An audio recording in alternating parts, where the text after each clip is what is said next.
últimos meses estamos estudiando acerca de la doctrina de Dios, y en las últimas semanas hemos estado viendo cómo Dios se revela. Hemos visto cómo Dios se revela a través de la naturaleza, a través de la conciencia, a través de la providencia. Hemos visto cómo se revela también a través del Urim y el Tumim, como vimos en el Antiguo Testamento, cosa que ya no se revela así, pero en la historia se ha revelado también. Hemos visto cómo Dios se revela a través de sueños, en el cual, aunque ya tenemos la Biblia, pero en los sitios donde no aparece la Biblia, somos testigos de cómo Dios sigue, bueno, incluso aquí, cómo Dios sigue también revelándose a través de sueños.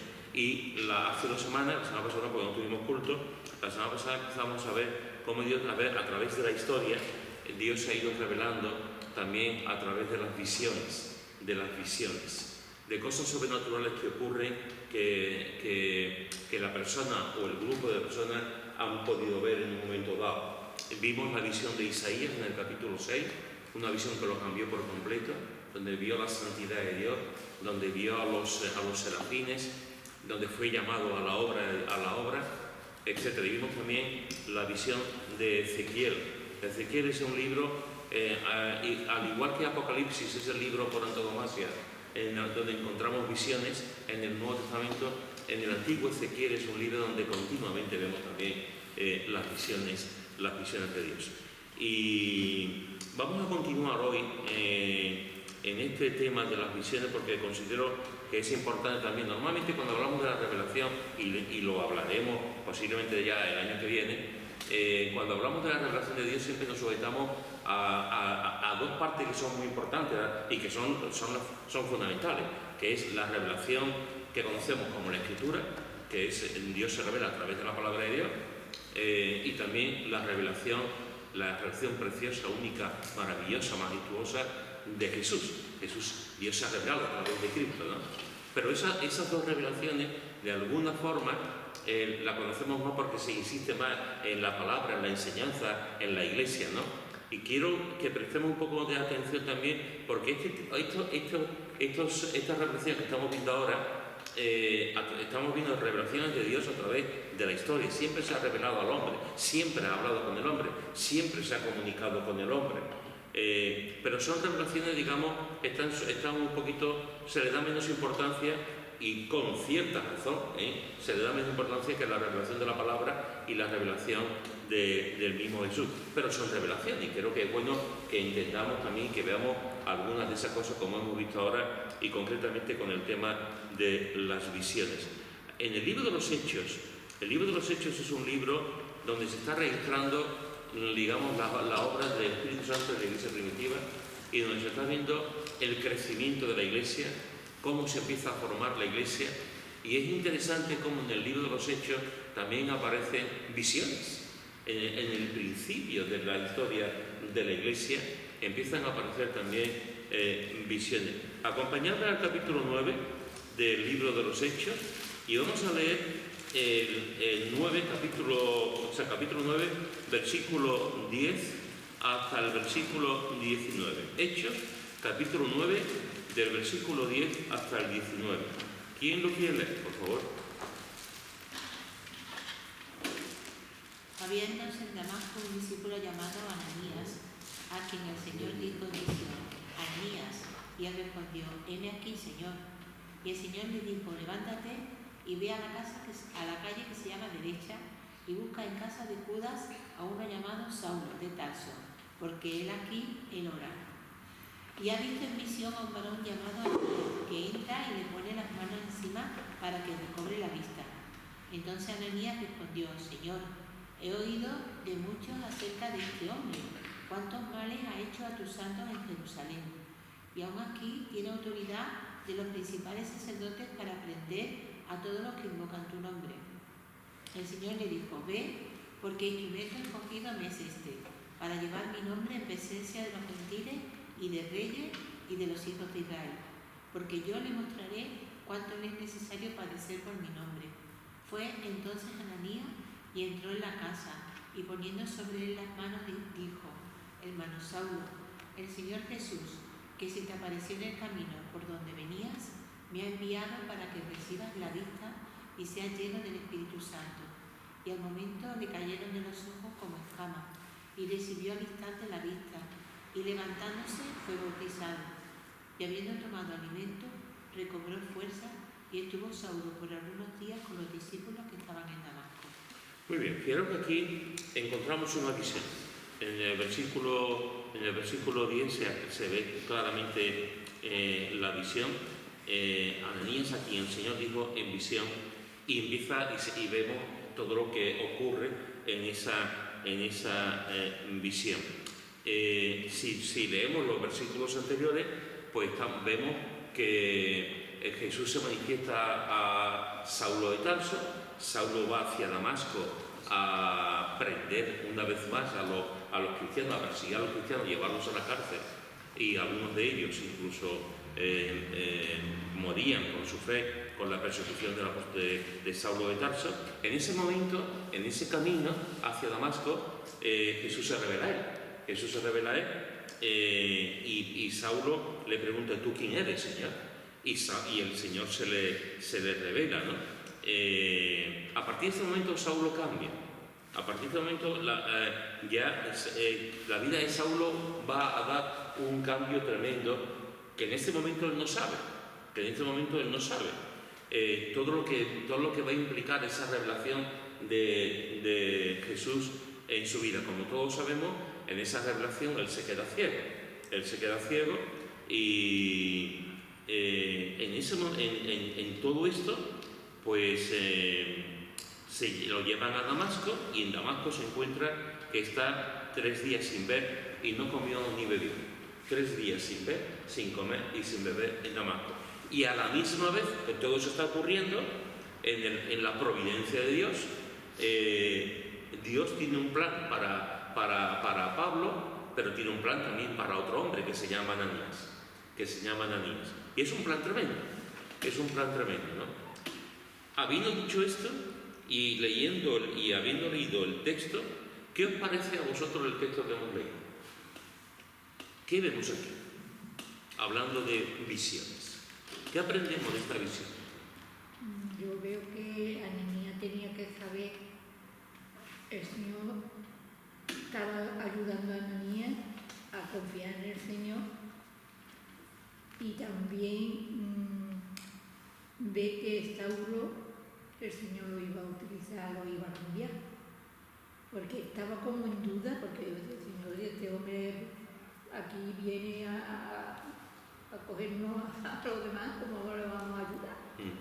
Pero yo creo que el Señor utilizó también a Ananías para que se diera cuenta del Dios que tiene, y como Dios iba a utilizarlo a él para que el otro también creyera más todavía.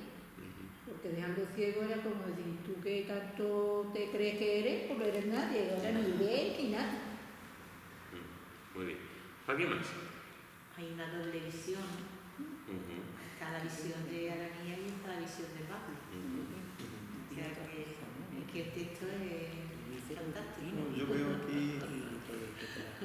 y como cuando le dice hermano Saulo, o sea, la que lo asume, ¿no? Asume la historia. Y después como Saulo tiene la visión, y dice: además ve en visión a un hombre que se llama Ananías, o sea que lo vio, que cuando lo vio llegar dijo: este es el que yo he visto. O sea, que fue... Utilizó uno para otro, los dos estaban ayudando.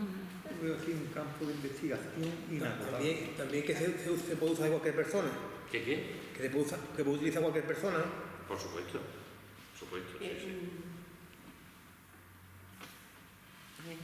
Hay una cosa que se repite en las visiones, y es la intercomunicación entre ambos, entre el visionario y el que da la visión.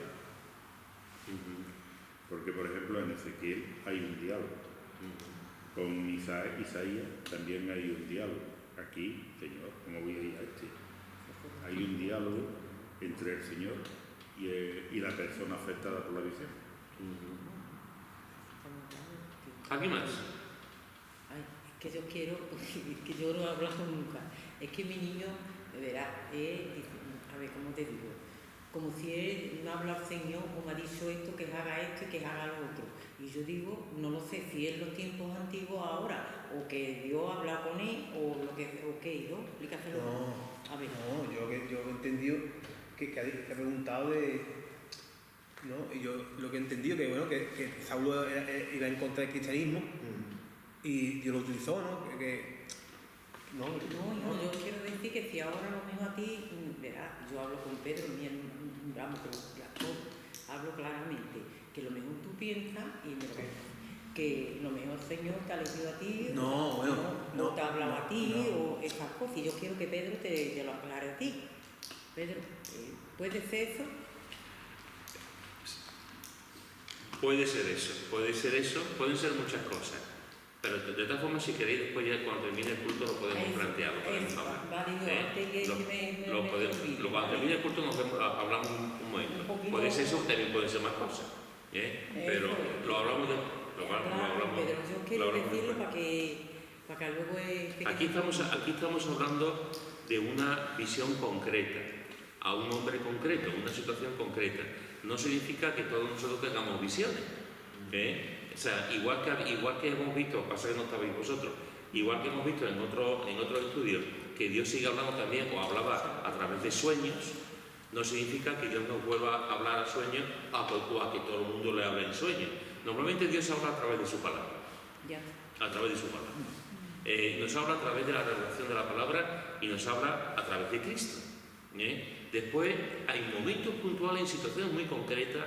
Dios puede hablar a través de visiones, como estamos viendo, y en la Biblia habla, pero no significa que a todos los creyentes Dios les habla a través de visiones. Entonces son cosas que hay que entenderlo bien. Lo que sí es cierto es que Dios habla. Eso sí es cierto. Dios habla y Dios habla básicamente, fundamentalmente, a través de su palabra. Y en momentos excepcionales, Dios también habla a través de visiones, pero son momentos excepcionales y en circunstancias también excepcionales. Fijaros que aquí encontramos, es interesante porque fijaros que aquí él iba a Damasco a hacer una misión de persecución. Y en Damasco su vida cambia por completo en el camino. Y después en Damasco llega a ese lugar donde iba a encontrarse con cristianos y que lo iba a llevar a la cárcel. Y en Damasco se encuentra que está sin ver. Y es interesante que se pasa, lo que hace está 3 días sin comer ni beber. O sea, imaginaros la situación. Eso es. Imaginaros la situación.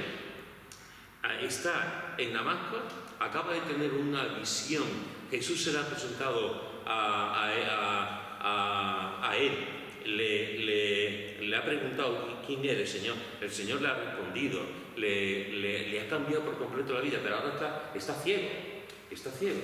Entra allí en Damasco, en alguna forma encuentra un sitio, encuentra una casa, está allí y se lleva 3 días sin comer y sin beber.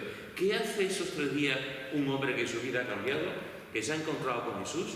Que es lo más normal del mundo que deje de comer, que es una experiencia sobrenatural. Deja de comer, deja de beber durante 3 días. ¿Qué hace en esos 3 días? Pues posiblemente lo que estaba haciendo en esos 3 días fue orar, buscar a Dios y ponerse realmente delante de la presencia de Dios, ¿no? Fijaros que una de las cosas que le dice, he aquí, él ora. He aquí, Ananías, cuando tú vayas, él aquí ora. Él está, hay un cambio, hay un cambio en su mente, en su corazón.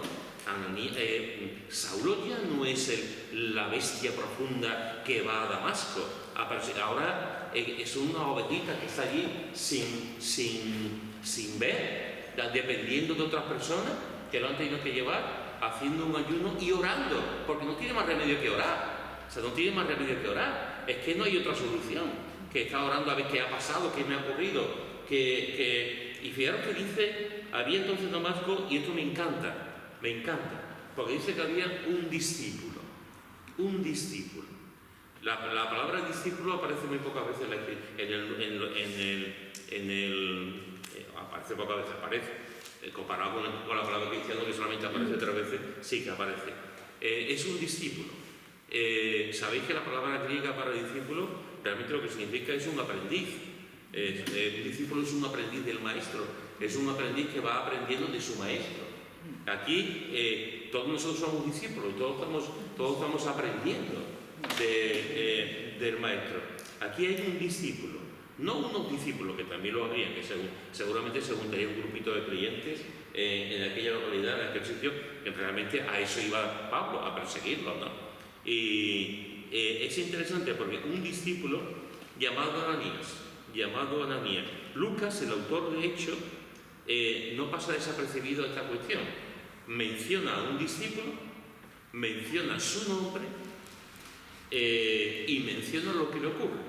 Y lo que le ocurre es que tiene una visión. Y la visión es una visión tremenda. En esa visión el Señor le dice, Ananías. Y él responde, heme aquí, Señor. Esta es una de las 6 o 7 veces que aparece en la Escritura el heme aquí. Heme aquí. Abraham dijo, heme aquí. Isaías dijo, heme aquí. Jacob dijo, heme aquí.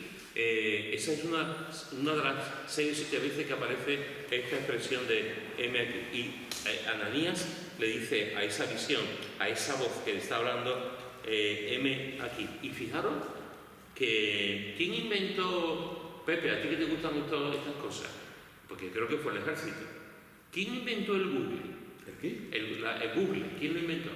El Google. Sí. No, será el Internet. No, el Google. O bueno, Internet, Google. bien, lo mismo. Internet era una comunicación del ejército entre ellos. Ajá. Pues ya estaba inventado.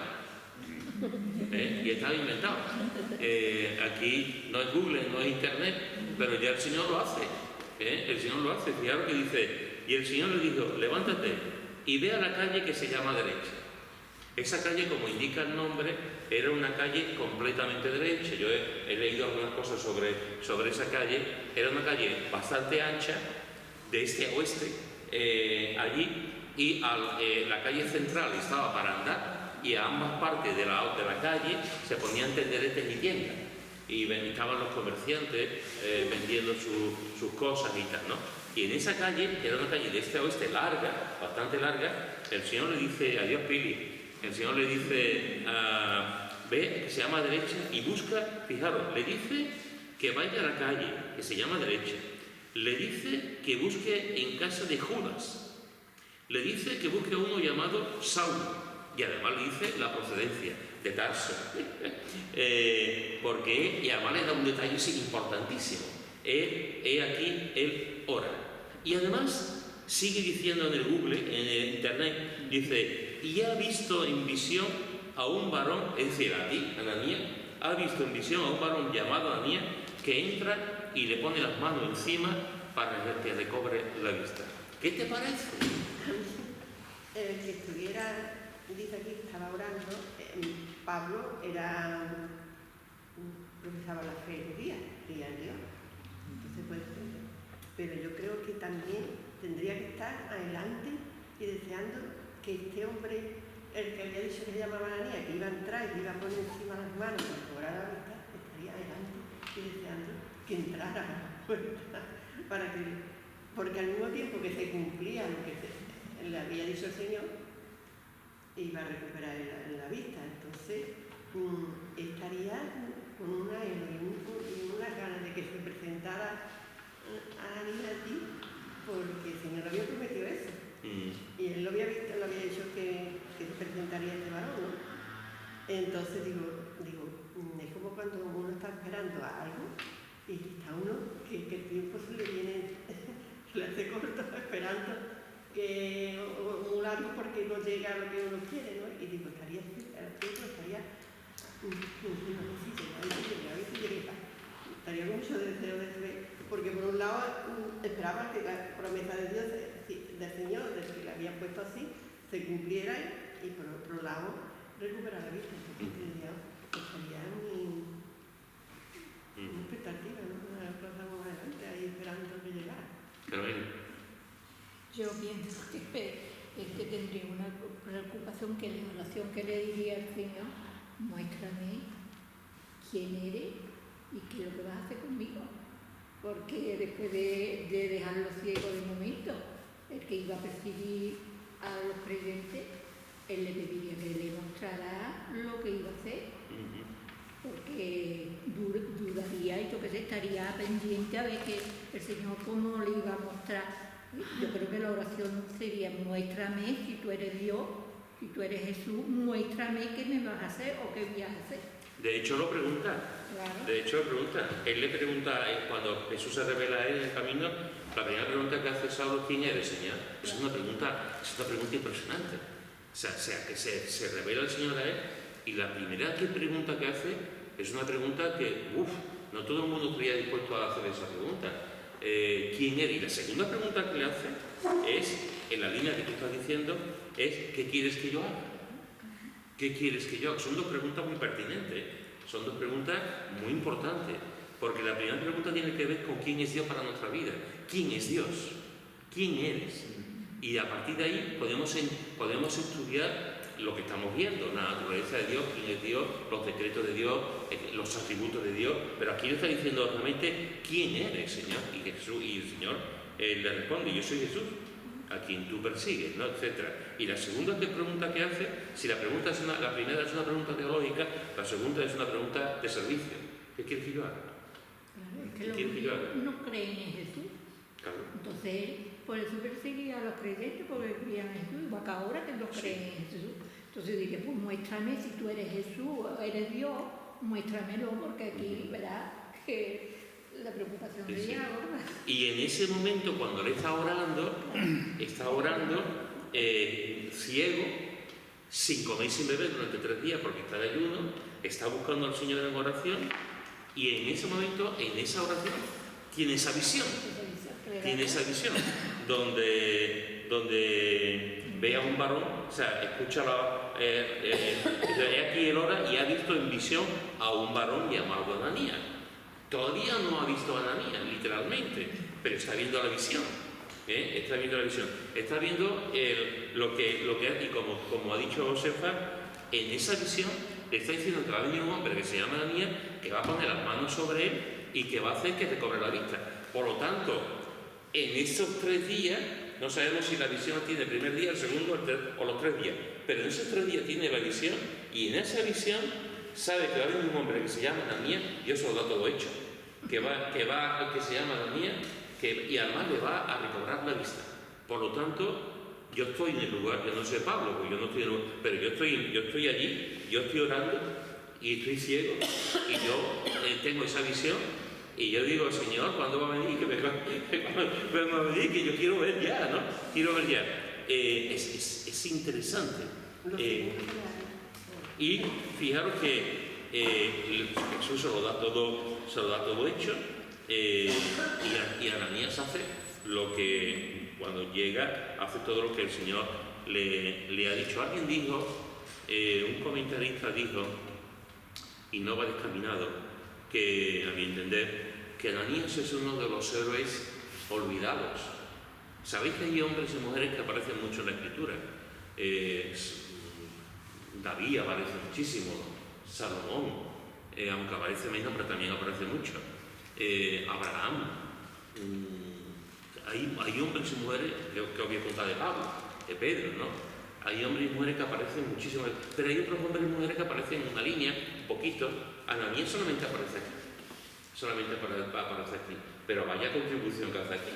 O sea, vaya contribución, porque a raíz de cómo Dios lo usa, después, digamos, él, sin darse cuenta, él va a darle la vista a un hombre y a tratarlo como hermano en la fe y a preocuparse por él, un hombre que va a ser un jabato, que va a cambiar por completo la dinámica del cristianismo. Aquel cristianismo que estaba persiguiendo, y que a partir de ese momento va a ser un cristianismo completamente diferente. Y en ese trabajo con la persona, En esos elementos que Dios usa a Ananías. Dios usa a Ananías, que es impresionante. ¿Qué es lo que pasa? Entonces, dice en el versículo 13, entonces Ananías respondió, Señor, y además con razón, Señor, fijaros que no le está diciendo, Señor, que me voy, no le echa la bronca, no se queja, no dice, Señor, busca otro. Pero claro, él le dice, Señor, he oído de mucho acerca de este hombre, cuántos males ha hecho a tus santos en Jerusalén. Y aún aquí tiene autoridad los principales sacerdotes para aprender a todos los que le invocan tu nombre. Ananías argumenta. Ananías le dice al Señor, ¿qué va a pasar conmigo? Esto puede ser una trampa, puede ser una astucia que se haga el ciego para coger algún comentarista dice que Ananías podía ser el líder principal del grupo de creyentes que había allí. No lo dice la Escritura, pero sería una situación en la que a lo mejor dice, bueno, pues si cogemos al líder principal de los creyentes allí, cogemos también a los demás. Pero fijaros que, claro, Ananías dice, Señor, está muy bien, pero es que yo he escuchado de este hombre de la marinera, y además este hombre viene aquí a Damasco, y a ver si esto es una trampa, a ver si me va a coger, a ver si va... se lo dice al Señor. Pero lo que yo veo es que él le dice todas esas cosas, pero sabe que está hablando con el Señor, que el Señor que le está diciendo eso. Entonces, le está diciendo al Señor que este hombre tiene esta historia, pero si tú me dices que voy, te lo explican, porque el Señor tu me está mente en mis manos para llevarlo a... Y todo esto que está ocurriendo en una visión. Todo esto que está ocurriendo en una visión que él tiene. Y fijaros la respuesta que le da el Señor, versículo 15. El Señor le dijo, ve. No le recrimina, no le dice, porque me has preguntado, no, ve. Porque instrumento escogido me es este para llevar mi nombre en presencia de los gentiles y de reyes y de los hijos de Israel. Porque yo demostraré cuánto le es necesario padecer por mi nombre. ¿Qué os parece? Ahí también ya le está diciendo lo que va a pasar. Le esperaba a Pablo, porque cuando le dice eso, antes cuando le dijo aquí duras cosas te da a coser contra el aguijón, que Pablo que va a tener una vida, va a sufrir porque va a tener una vida. Entonces diga así. ¿Alguien más? Es curioso por muchas veces que Dios dice que no temas, que no lo dice aquí, no temas. Bueno, pero aquí no... Porque realmente que Él expresa su miedo de ir y cumplir la voluntad de Dios. Y puede ser por eso dijera tantos detalles de la visión, que para mí es curioso que Él sabía la visión de Saulo, y después si no hubiera hecho... es no cumplir la visión de Dios. Entonces realmente no tenía otro remedio que hacerlo. Pero por lo menos expresó su duda. Y después el Señor es como, bueno, duda sí, pero este es el siguiente, que seguía, que no dejaba espacio para que crezca su miedo, que bueno, tú has expresado eso, pero este es lo que tengo, por eso tienes que hacerlo. Dar más explicación para quitar la duda. Pero yo digo, nosotros en un sentido a veces también hacemos eso, ¿no? Cuando el Señor nos pide que hagamos algo que no queremos, ¿cuántas veces le digo, Señor, que no quiero hacer esto, a mí esto no me viene bien? La historia siempre se repite. Aquí hace una descripción de la futura vida de Pablo, ¿no? Para llevar mi nombre en presencia de los gentiles, de los reyes y de los hijos de Israel. O sea, está determinado a abrir el Evangelio a los gentiles, dar noticias del Evangelio a los reyes, pero también a los hijos de Israel. Y le mostraré cuánto le es necesario padecer por mi nombre. De eso es la muerte que tuvo Pablo. O sea que en breves palabras hace una descripción de la cultura de Pablo. Yo creo que Pablo también era un hombre instruido, estudiado, entonces podía estar delante de todos, de uno y de otro, mismo de reyes, que de gobernantes, que los gentiles, que no eran judíos, porque era un hombre que su trayectoria era un hombre estudiado, un hombre de saber estar a donde tú quieras que estar. Sí, sí. Pablo era un monstruo, era un fenómeno. Vamos a dar la vuelta. Y lo de Pablo que no era normal tampoco, porque Pablo conoció al Señor en la visión y ya le dijo, ya lo llamó Señor. Ahí por ahí empezó, pero después de 3 días estuvo ciego y ya empezó a orar. ¿Y quién le enseñó a orar? Porque él vio la visión y se quedó ciego y estaba orando. Cuando tú conoces a Cristo, ¿cómo oras? ¿Cómo puedes? Pero que no es una enseñanza para la oración, ¿no? Para la oración no hay una enseñanza, ¿no? Es lo que le quiero decir. Y él en 3 días ya estaba orando, aprendió a orar, recobró la vista y se bautizó. Él desde que vio la visión y después lo usó el Señor y es que era un fenómeno. Porque estaba instruido, era valiente, pero que era un monstruo, era un fenómeno, era una maravilla. Bueno, pero el Señor lo usó para su gloria. Porque no sabemos el tiempo que estuvo antes de bautizarse, porque aquí no fue seguido todo. Que también yo pienso que Pablo, aunque estaba, como tú dices, pero era un hombre equivocado, pero era un hombre de fe, era un hombre de fe en Dios, entonces sabía dirigirse a Dios, ¿no? Pienso yo. Que todavía no conocía al Señor cuando empezó a orar. Entonces, claro, él conocía, pero conocía a Dios. Él tenía una relación con Dios, por eso sí a los cristianos, porque no estaba de acuerdo en que Jesús fuera Dios, ¿no? Entonces los perseguía, pero él tenía una relación con Dios. Y el Señor, cuando tuvo la visión, me da mucho la atención que él podía haber dicho, ¿quién eres? Y podía haber dicho, yo soy el Dios de los que tú persigues. Y le digo directamente, yo soy el que tú persigues. Entonces, qué tremendo, ¿eh? El Señor mismo, es maravilloso como el Señor ama a sus hijos. Yo mismo, tú lo decías, ellos me siguen a mí, yo soy el que tú persigues. Yo creo que esos días que él estuvo ahí orando, él tuvo un encuentro con el Señor. Claramente. Claramente. Verá, lo tuvo cuando lo tuvo en el camino, tuvo ese encuentro, pero creo que él, esos 3 días, lo que el Señor se le manifiesta y él llega a tener ese encuentro con el Señor, ¿no? Porque cuando este hombre le pone las manos y ora por él y recibe la vista, le dice que va a ser lleno del Espíritu Santo. Entonces una cosa va con la otra. O sea, él ha tenido un encuentro con el Señor Jesús, él ha reconocido al Señor Jesús en su vida y él ha sido lleno del Espíritu Santo. O sea que yo creo que esos 3 días fueron 3 días de milagro, de que el Señor se le manifestó claramente para eso, para que después tuviera el siguiente paso de sanidad y de ser lleno del Espíritu Santo, ¿no? Que fueron sus 3 días dentro de Gran Pez. Estaba pensando en eso. Estaba pensando, o sea, Jonás estuvo 3 días en el vientre del gran pez y aquí estuvo 3 días también él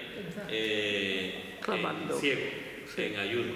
Y sí, los tres días de la Biblia. Que se me está viniendo una cosa de que hace un par de semanas la estuvimos hablando en la reunión de hombres. Y es de que, por ejemplo, el sacrificio de Cristo en la cruz estaba velado para el mismo Satanás. Entonces, a partir de la resurrección del Señor fue cuando ese velo se abrió. No es solamente partir el velo del templo, sino también la comprensión de lo que estaba velado de la Escritura. Y entonces estos 3 días, de estando en vez de en la barriga del pez, en ese cuarto encerrado, como él era doctor en la ley, el Señor le abriría ese velo y entonces iría encajando todo lo que él sabía de la ley. Por eso después él se bautiza y enseguida empieza a predicar en la sinagoga diciendo: este es el Cristo, el Hijo de Dios, porque él ya comprende de lo que él todo su estudio de la ley, cómo se ha llevado a cabo el cumplimiento de esa ley en la persona de Cristo. Entonces ese velo se le ha abierto. Y ya a partir de ahí ya empieza él a predicar, tiene su tiempo también de apartarse y empezar a... De hecho, es interesante eso que estás comentando, que ese tiempo de apartarse fueron 3 años. Fueron 3 años, y que Gálatas lo dice, fueron 3 años en el desierto de Arabia. En esos 3 años el Señor fue transformando y cambiando la mente y la teología de Pablo. Porque Pablo llega un momento en que dice, escrito en un misterio que Dios me ha revelado. Un misterio que Dios me ha revelado. O sea, no solamente ver lo que el Antiguo Testamento enseñaba y verlo a través de los ojos de Cristo, sino que Dios mismo le estaba enseñando, por ejemplo, el misterio de la Iglesia, que aparece en Colosenses. Entonces, en este sentido, es verdad que Dios trabaja en su mente. Que Dios trabaja en su mente y Dios hace una obra maravillosa en cuanto a esto, en cuanto a la gracia y en cuanto a tantas doctrinas que tenemos en la Escritura. Y todo comienza, hermano, por supuesto, todo comienza con la presencia de Jesús en medio de él, cuando se le aparece, y a partir del momento su vida cambia, y cuando Ananías llega a esta visión y le devuelve la vista y tal. Pero fijaros que con lo que Pablo quizás no contaba era con lo que le está diciendo aquí. Instrumento escogido me es este. Muy bien, gloria a Dios. Instrumento escogido me es este para llevar mi nombre en presencia de los gentiles, como decía Pepe, y de reyes y de los hijos de Israel. Muy bien. Eso, un creyente que ame al Señor y que vea que Dios lo va a usar, dice, perfecto. Pero lo que le dice ahora, pero yo le mostraré cuánto le es necesario padecer por mi nombre. Necesario. Padecer por mi nombre. No, Tú estabas hablando antes, Manolo, de que Pablo era un monstruo. Pablo era un monstruo, literalmente estoy de acuerdo contigo, un monstruo, un crack. Pero posiblemente llegó a ser lo que fue, fíjate, llegó a ser lo que fue porque sufrió. Porque sufrió. Y sufrió mucho. O sea, hay 2 listas del sufrimiento de Pablo. No una, hay 2 de los sufrimientos de Pablo. Pablo sufrió mucho. Y en todo ese sufrimiento que tuvo Pablo, Dios lo fue refinando. Dios lo fue haciendo su obra perfecta en la vida de Pablo. Pero Pablo en este momento todavía no sabía lo que iba a sufrir por el servicio más hermoso que hay, por la cosa más hermosa que hay, que es servir al Señor. Pero sufrió. ¿Y de qué manera? Cuando una persona conoce a Cristo, es verdad que se rasga el velo. Y cuando tú ves y te das cuenta de lo que has hecho, dice el Señor que tu pecado lo tira debajo del mar, pero tú te das cuenta de lo que has hecho. Y tú ahí sientes vergüenza. Y tú ahí sufres. Y te das cuenta de lo que tú has sido. Claro, tú no le dices al Señor que te haya cambiado, pero ahí te das cuenta. Cuando el Señor te abre los ojos, te muestra una variedad de cosas. Y entre ellas te muestra lo que hiciste mal.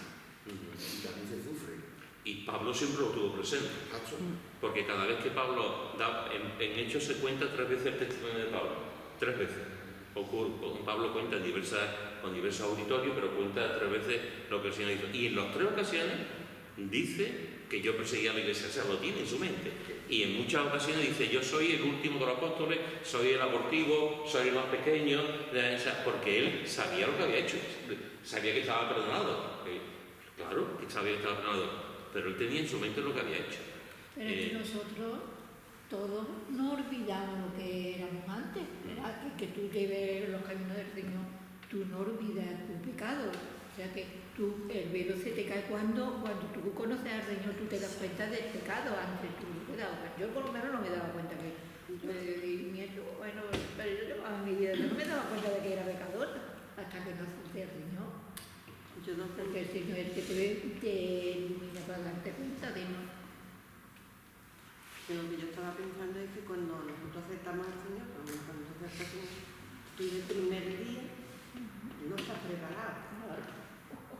Este fue y se tiró 3 años. El Señor le estaba hablando, le estaba guiando, le estaba meditando lo que tenía que hacer. Entonces nosotros tenemos también nuestro tiempo de rodaje. No podemos decir, yo ya he acertado al Señor, yo ya soy equivocado. No. Necesitamos nuestro tiempo de rodaje e ir aprendiendo poquito a poco. Y ir esperando que el Señor nos dé los pasos donde tenemos que ir. No por nuestra cuenta, sino que el Señor nos señale, me vas a hacer bien aquí y tú me vas a hacer bien. Ahora si el Señor me quiere que yo lo sirva aquí y yo quiero que él vaya allí. Y parece que Ananías fue muy sabio en el sentido que este argumento fue suficiente para convencerle de ir y ver a Saulo, pero cuando Pablo cuenta su testimonio, no cuenta esa parte. Cuenta otra palabra que decía Ananías. Son más palabras de ánimo en el capítulo 22, que aparentemente supongo que Ananías tenía la sabiduría de no decir en ese momento, bueno, te ha convertido, pero va a pasar mal. Es más fácil que porque Isaías, Dios dijo directamente que no iba a ser fácil. Ese es el punto. Porque a veces somos los primeros que dicen, tú te vas, pero vas a sufrir. No me acuerdo. Actuó con prudencia y con sabiduría. Sí, porque él decía, el Dios de nuestro Padre te ha escogido para que conozca su voluntad, que vea al justo, oiga la voz de su boca. Que tú vas a tener una relación con Dios, no decía, bueno, va para hacer. Sí. Eso sería con el tiempo, porque en el tiempo de Dios, preparando. Cada uno va a servir al Señor en su tiempo. Fijaros que dice en el versículo 17, fue entonces Ananías y entró en la casa con todas las indicaciones que el Señor le había dado, como va a perderse. Entra en la casa y sabe lo que va a pasar con Pablo, porque se ha dicho el Señor, y entró en la casa y poniendo sobre él las manos dijo lo que dijo antes Chad, que esto es algo hermosísimo, hermosísimo. Hermano Saulo, el Señor Jesús que se te apareció en el camino por donde venía, me ha enviado para que recibas la vista y seas lleno del Espíritu Santo. Tela. Hermano, estamos hablando de 2 hombres completamente diferentes. Estamos hablando de un perseguidor y de un posible perseguido. Estamos hablando de una persona que tenía un encuentro con Jesús, como fue Ananías, y una persona que sí, que tenía un conocimiento de Dios, pero un conocimiento de Dios ritual. O sea, su conocimiento no era un encuentro con Cristo como pasó después con Cornelio, que conocía pero no tenía a Cristo en su vida. Aquí empieza a tener a Cristo en su vida, de verdad. Tiene como decimos nosotros ahora, un nuevo nacimiento, ¿no? Haciendo caso a lo que encontramos en el capítulo 3 de Juan. Y aquí, estos 2 hombres completamente diferentes, uno que le había tenido miedo, Señor, que yo me he enterado que este hombre, y al enemigo, que ya no es enemigo porque el Señor se lo ha dicho, llega allí a la casa, ve a Saulo de Tarso, se acerca a él, pone las manos sobre las manos sobre él y dice, hermano Saulo. ¿Qué? Como decía antes Lara, qué sabiduría, qué prudencia, acercándose a una persona que había sido un mal hombre, un perseguidor, y le dice, hermano Saulo. Eso es lo que hace Cristo. Cristo rompe las barreras. O sea, Cristo nos acerca a la gente y quien antes es un enemigo ahora se convierte en un amigo. Y no solamente en un amigo, en un hermano en la fe. en un hermano de la fe y quita los miedos, quita los miedos. Y fijaros que le dice, me ha enviado para que recibas la vista, que él ya había tenido en visión, y seas lleno, como decía también antes ella, que seas lleno del Espíritu Santo. Fíjate la responsabilidad que el Señor hace caer en la vida de Ananías. Y al momento, versículo 18, le cayeron de los ojos como escamas y recibió al instante la vista, al instante. Y fíjate, y levantándose, tardó 2 años en bautizarse, y levantándose fue bautizado.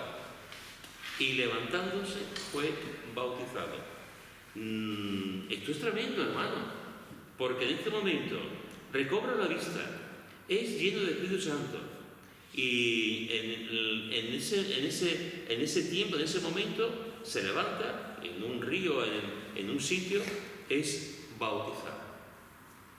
Es una secuencia, todo seguido. Es bautizado. No sabemos, aquí lo pone todo seguido. Lo mismo pasó un día, pasaron 2 días, pero la acción es continua. Fue bautizado. Y dice el Señor, cuando decidí predicar el Evangelio, todo el que crea sea bautizado. Entonces, él cree y él efectivamente. Yo creo que fue el mismo día, porque uniéndolo la lectura y yéndote luego a lo que les dice la Lía en Hechos 22, dice, porque serás testigo suyo todos los hombres de lo que has visto y oído. Ahora pues, ¿por qué te detienes? Levántate y bautízate y lava tus pecados invocando su nombre. Esto es una continuación rápida. Esto ha sido muy rápido. De hecho, lo más probable, aunque no se dice, lo más probable, literalmente me refiero, es que fuese el propio Ananías quien lo bautizara. Lo más probable es que fuese realmente este hombre, este creyente, quien lo bautizara. ¿Sí? Y mira cómo termina esta visión, este tiempo. Dice, versículo 19, y habiendo tomado alimento, recobró fuerzas. Estuvo 3 días de ayuno. A veces pensamos, hermanos, debemos de pensar. Uno de las asignaturas pendientes en cierta parte de la Iglesia, no en todas, una de las asignaturas pendientes de cierta parte es el ayuno. Hay muchos creyentes que jamás han practicado el ayuno, cuando es una herramienta espiritual, un arma espiritual. Y aquí encontramos que está 3 días de ayuno, pero también está la otra parte, que necesitamos comer y alimentarnos. Algo tan prosaico, algo que parece que no es importante, que no es espiritual, pero también lo es, porque ¿qué es lo que hace? Habían tomado alimentos, recobró fuerza, que el hombre estaba 3 días sin comer, sin beber, con todo lo que había pasado, con todo lo que había ocurrido, recobró la fuerza y estuvo Saulo por algunos días con los discípulos que estaban en Damasco. ¿Qué pasaría en esos algunos días? 5, 10, 20, ¿qué pasaría en esos algunos días? Pues no sabemos lo que pasó, pero tuvo que ser algo, porque además, ya lo que dice, que ya no estaba solamente con Ananías, dice con los, es decir, los creyentes que él iba a perseguir, con esos creyentes se junta y tuvo con ellos varios días. ¿Qué aprendería él, no tanto ellos de él, qué aprendería él de esos discípulos de Cristo? También ellos estarían con la oreja quieta, puesta porque... Sí, pero ya no estaban tan así, porque ya se había recobrado la vista, se había bautizado, pero es verdad que estaría que también... pero digo yo nosotros ya.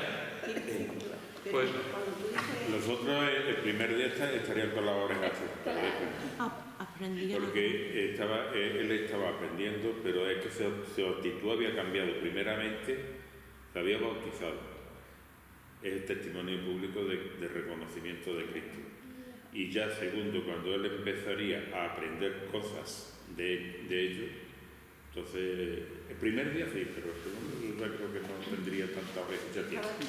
Decía tú, Pedro, que el hermano Ananías había ido, cuando le dice hermano, iba dulcemente, no iba está, como una nodriza, ¿no? Una madre, una hermana mayor, a apoyarlo, a hacer lo que el Señor le había encomendado a él, ¿no? La dulzura de este hombre o la ternura de este hombre, Dios sabía, entre todos los discípulos que había allí, porque aquí dice que había varios, pues vio él, porque sabía de su carácter, el Señor cómo iba a tratar, porque podía haber cogido. Sí, pero además yo no me imagino a Ananías entrando y ve a Saulo y dice: ¡Hermano Saulo! ¡El Señor mata! No me imagino así. No me imagino en plan, yo me imagino eso, plan dulce, en plan. Dios sabía a quién tenía que mandar. Sí. Muchas veces Dios manda a la persona que él sabe su carácter, sabe cómo se va a comportar, ¿no? Entonces, era un enviado del Señor, pero entre todos escogió el Señor ese. Y no estaba solo, había más gente. Sí, sí. Yo creo que aquí Saulo aprendió lo que es la gracia. Su primer encuentro con la gracia. Y en esta ocasión fue Ananías, pero más adelante, ante el rechazo o el miedo que tenían los restantes judíos de Jerusalén, al que mandó desde Antioquía fue a Bernabé. Bernabé fue el que lo hizo acercarse y en este caso fue Ananías. Fijaros, hermano, que terminando ya, yo no sé lo que pasó en esos días, nadie lo sabe, el Señor no lo ha revelado, pero en esos días con los discípulos tuvo que ser algo sumamente especial. Un tiempo de oración comunitaria, de charla, de hablar de Cristo, de él contar lo que pasó con él, de ellos hablar de cómo se habían convertido, cómo habían... O sea, tuvo que ser una experiencia de comunión. Pero en esos 3 días que estuvo Pablo ciego y de eso, imaginaron el cacao mental que tenía. Un hombre que creía que era su deber hacer muchas cosas en contra del nombre de Jesús de Nazaret. Volcado totalmente en su vida en masacrar a Jesús de Nazaret. Un hombre criado, estudiado a los pies de Gamaliel. Un hombre con un conocimiento de las Escrituras tremendo, impresionante. ¿Cómo en esos 3 días se le van cayendo todos los libros que tenía? O sea, atacar a Cristo o a los que son de Cristo. Y ahora durante estos 3 días, con ese conocimiento tan profundísimo de las Escrituras que tenía, de las Escrituras, pero no del Dios vivo. Entonces, ¿qué cacao tendría este hombre en la cabeza? ¿Qué cosa más fuerte? Y además una cosa importante también, que antes lo estaba comentando un poco Pepe también, él empieza a ver las Escrituras a través de los ojos de Cristo. O sea, empieza a interpretar las Escrituras a través de Cristo. Cosa que antes no. Antes era por la ley. Eso es, antes, exactamente. Por eso está muy bien también encaminada cuando ha dicho ella, empieza a comprender aquí lo que es la gracia. Y después el Señor le sigue revelando, evidentemente. Pero ahora lo rápido que fue, porque allí ya sobre la marcha, dice, enseguida predicaba Cristo en la sinagoga diciendo que este era el Hijo de Dios. Y lió un cacao allí ya, que al poco tiempo tuvieron que quitarlo de medio porque se lo cargaba. Pero fue al momento, o sea, de que era el Hijo de Dios. Al que él había perseguido, le había dicho, dura cosa te dar eso contra el aguijón. Yo soy Jesús, a quien tú persigues. Qué cosa más fuerte, qué cosa más fuerte. Bueno, familia, pensaba ver otra visión hoy, pero no hemos quedado con esta solamente. Ya veremos, hay otras visiones en el libro de los Hechos, pero bueno, esta es una visión impresionante y aquí nos vamos a quedar. Que el Señor nos ayude, hermanos, que el Señor nos ayude a ser como Ananías, tener la prestancia, la decisión, la obediencia, el amor, decir, heme aquí, y hacer cosas que parecen imposibles. A él le parecía imposible que este hombre que había sido perseguidor, pero el Señor hace las cosas imposibles, las hace posibles. Que Dios nos ayude a tener esa actitud de Ananías, a tener esa gentileza, esa amabilidad, ese amor también, hermano. Y que también, hermano, seamos conscientes de que la vida de cristiano también es sufrimiento. También es sufrimiento. Y que no todo es jauja. Que la vida cristiana, y Saulo lo supo muy bien, porque forma parte del plan de Dios para su vida, que también es sufrimiento. Que Dios nos ayude también a ser llenos, como fue él, ser lleno también del Espíritu Santo, en todo momento. Que la vida del creyente es bonita, pero que el trabajo también, que no es fácil. Si queremos llevarla como Dios quiere. Dice el camino estrecho, ¿no? Ya. Bueno, terminamos, familia.